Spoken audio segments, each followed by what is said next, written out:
उत्तर प्रदेश के सम्मानित शिक्षा मित्र भाई बहनों, आपने देखा कि हमारी बड़ी बहन लगातार 295 दिनों से इको गार्डन में इतनी तकलीफ सह करके आपके मान सम्मान के लिए संघर्ष कर रही थी।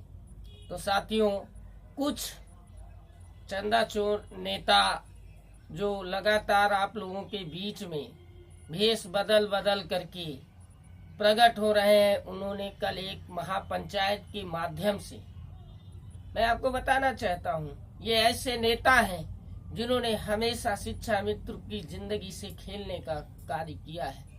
जातिवाद धर्मवाद के नाम पर लोगों को बांटने का कार्य करते हैं।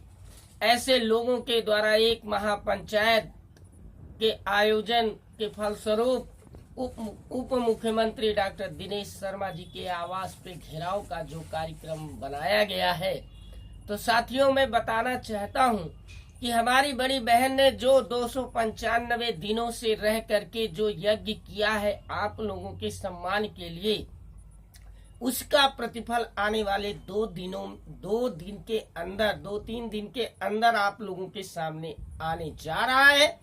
और मैं कहना चाहूंगा, ऐसे भ्रष्ट नेताओं के बहकावे में ना आकर जातिवाद धर्मवाद में बटकर ना कार्य करें।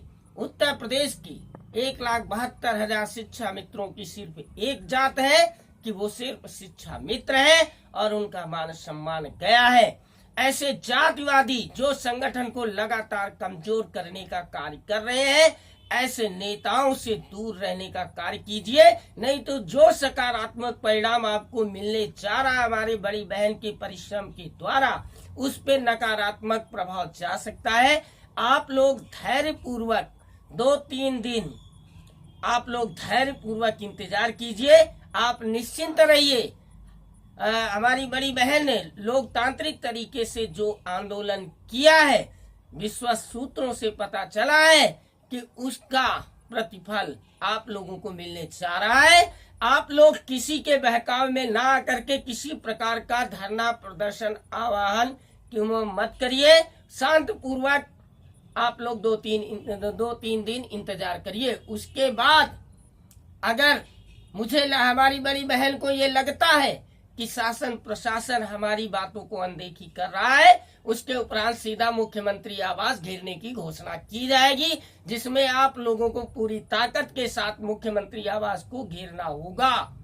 लेकिन जहां तक शासन प्रशासन से जो सूचना हमारी बड़ी बहन को मिल रही है, उसके अनुसार आप लोगों का मान सम्मान 2-3 दिन के अंदर निर्णायक मोड़ पे आने वाला है। आप लोग ऐसे नेताओं से जो कभी झंडा यात्रा निकालते हैं, कभी साइकिल यात्रा निकालते हैं, कभी भेष बदल बदल के कभी कुर्ता पहनते हैं, कभी धोती पहनते हैं, कभी मुकुट पहनते हैं, कभी मुरेठा बांधते हैं, ऐसे भेष बदलने वाले नेताओं से सावधान रहें, जो जातिवादी मानसिकता से शिक्षा मित्रों का अहित करना चाहते हैं। मैं ऐसे नेताओं को आगाह करना चाहता हूं कि 1,000 शिक्षा मित्रों की मृत्यु हो जाने के पश्चात आप लोग कहाँ थे? तब आपके अंदर जातिवाद धर्मवाद ब्राह्मणवाद जो भी वाद है, तब क्यों नहीं निकल करके सामने आया? इतने ही पौरुषशाली योद्धा थे तो उस समय आकर के डिप्टी सीएम का घर घेरने का कार्य क्यों नहीं किया? ये उत्तर प्रदेश के शिक्षा मित्र भाई बहनों को समझना चाहिए। जब शासन प्रशासन से कोई भी सकारात्मक हल निकलने ही वाला होता है, तो हमारे ही संगठन के लोगों द्वारा सोशल मीडिया पे भ्रामक खबरें फैला करके शासन प्रशासन को ये संदेश दिया जाता है कि शिक्षा मित्र में अभी एकता नहीं है और ये टुकड़ों में बटे हुए हैं।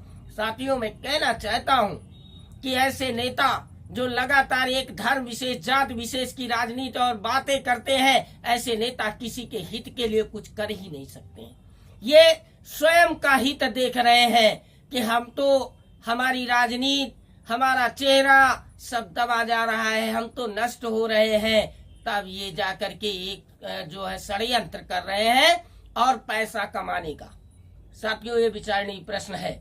अब समय है आपको योग्यता दिखाने का कि ऐसे नेताओं के चंगुल में आम शिक्षा मित्र अब फंसने वाला नहीं है।